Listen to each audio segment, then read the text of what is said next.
Howdy boys, it's NPC, and today we're going to be going over my top 10 picks for cars that look good in metal, in GTA Online of course. This can be any type of metal, brushed aluminum, brushed black steel, it can be the brushed golds even. Drop a like if you guys enjoyed the video. Let's see if we can hit 300 likes. I think it's totally possible, and without further ado, let us begin. First up we have the Schlagen GT, which should come as no surprise because Mercedes all look good in metals, in that kind of silver sleek finish. They look so good in real life, in GTA, anywhere you see them. They are just very fitting for the brand. It's kind of luxurious on Mercedes vehicles, on Benefactor, that's the in-game brand. And the reason I chose the Schlagen GT in particular out of all of the Benefactor vehicles was because I think the Schlagen GT gets a more realistic look when you put it in metal. A lot of the upgrades, a lot of the customization that you can do to the Schlagen GT are very like race-like. You can do carbon hoods, carbon spoilers, skirts, stuff like that.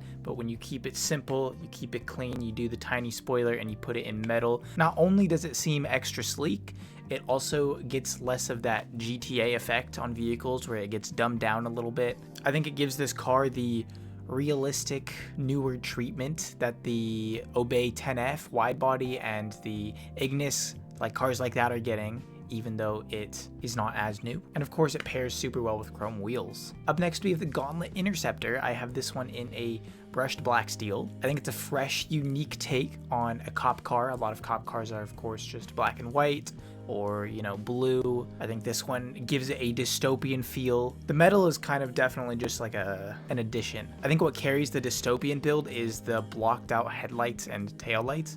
I'm not sure what the purpose of that is, if that's what they're specifically going for, but I think the metal is the perfect color to pair it with. Up next, we have the Dink Adjuster Classic, which is our Supra in GTA 5. Supras are always really clean looking. Like if you see them on Instagram, that's mostly where I see them.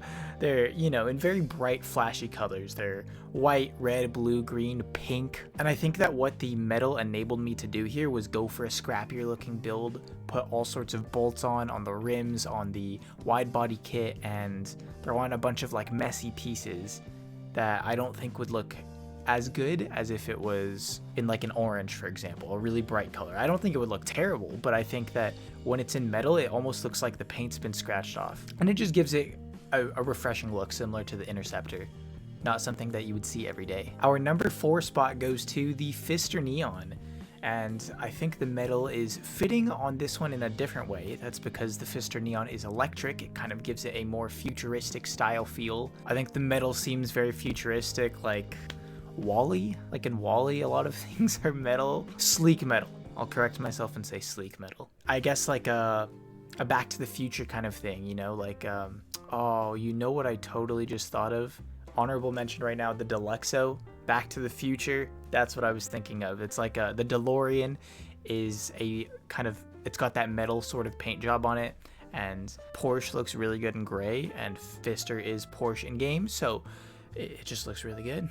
Up next we have the Ocelot Ardent, and this one is a more Bond style car. I think it kind of becomes more stealthy, more laid back and sleek. It's like composed looking, you know? The metal is, it just gives it a very like low-key kind of build. It doesn't make it stand out so much. That's what spies do. Another way of looking at it is a cyberpunk style car. This is the car that I ran in the cyberpunk manhunt, in case you guys haven't checked that out. But it's totally just got the shape of the cyberpunk car. Like, look at it. It's the same. I think something like the Stromberg could look good as well, but it's basically, the Ardent is here because I already have it in metal, and it's to showcase the spy style vehicle. Now our number 6 spot is going to go to the Gauntlet Classic Custom. I think this one looks really cool because it is missile-like. It looks like a nuclear warhead, especially with this livery, with all the red on it. It's like, it's kind of screaming danger, you know? And this car is also pointy at the tip, like how the Dictator wanted his missile.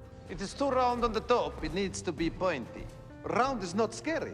Pointy is scary. Now while we're still on the topic of spies and destruction, our next vehicle is the Ruiner 2000, which looks great in all colors in my opinion, but I think the metal gives it a theme that's more on brand, right? We talked about how in the Ardent, it's supposed to represent more spy style vehicles, the sleek laid back kind of look, and the Ruiner 2000 is from a series called Knight Rider, and it's just very secret agent like, you know. It's got missiles, it's got a parachute, it's got a jump, it's got all these sorts of gadgets which are kind of futuristic as well, and I think it is a great fit. I've actually two-toned this one with the metals, and I think it looks even cooler with this grayscale sort of paint color. It's got a brighter silver, it's got the brushed black steel, which is the darker silver metal, as the secondary color, as the stripes, and then when you pull out the parachute, it just completes the grayscale. And then if you look on the front of the car, it's got the red missiles, and I think those look super clean. It's like the cherry on top. Now our number 8 spot, finally, we're switching it up a little bit. We're going to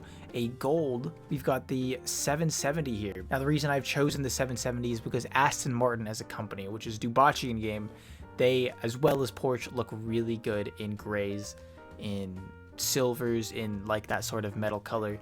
But the 770 has a lot of carbon, and it pairs even better with gold because they contrast a little more. The yellowish tint of the gold breaks up the colors better than the metal does, the silver metals. And overall, the 770, I know I put it in gold, but I think it looks great in every metal color just because Aston Martins are very simple, sleek looking cars, and that's just, it's got the same characteristics as the metal color. Now our number 9 spot is going to the S80RR. I feel like I associate the metal color with a lot of like fighter jets. I feel like fighter jets are always in this kind of like metallic gray kind of color, like the Hydra. And I think this car is already very angular and aerodynamic looking, so I think it was just a really nice fit. On top of that, when you put the metal on this car, I feel like it gets a lot better of rim pairings because you can go with some of the weird track rims. Since it is a track vehicle, you can use some of the weird track rims with the chrome rings, with the bolts. They can get a little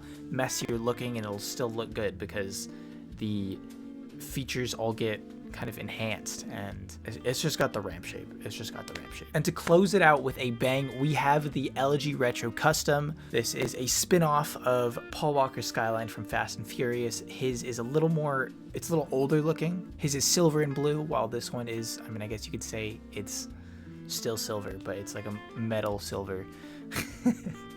And it just looks so clean. It just looks like it's been modernized a little bit, like it's been brought back to life, something more fitting for our era. And the chrome rims on this car just go insane. I feel like that's like the cherry on top. Not only does the blue get like metallicized a little bit because the primary color is all in that metal shade, but the chrome rims are just so crisp looking, and it's nice to see this car being brought back to life. One last thing I'm going to throw in there for you guys is, aside from the chrome wheel pairings looking really good, if you do the pearlescent glitch onto the metals, you can make them even brighter. You can give them like a blue shade. You can give them an ice white just to make it like blinding, because by default it has like a silver or some kind of darker silver colored pearlescent, and it's nice looking. It's still really clean, but there's definitely a lot of cool colors that you can throw onto the metal to give it a tint as well. And if you guys are curious on how to do that, I have a video linked in the description for you guys. Very simple 2-minute guide, and yeah, hope it helped. Hope you guys enjoyed hearing my thoughts on this, my opinions. Be sure to drop a like if you guys enjoyed the video. Comment down below, let me know if you agree or disagree with my list. Sub to the channel if you guys are new and would like to see more videos like this, and that's about it. Until next time, take care. Peace.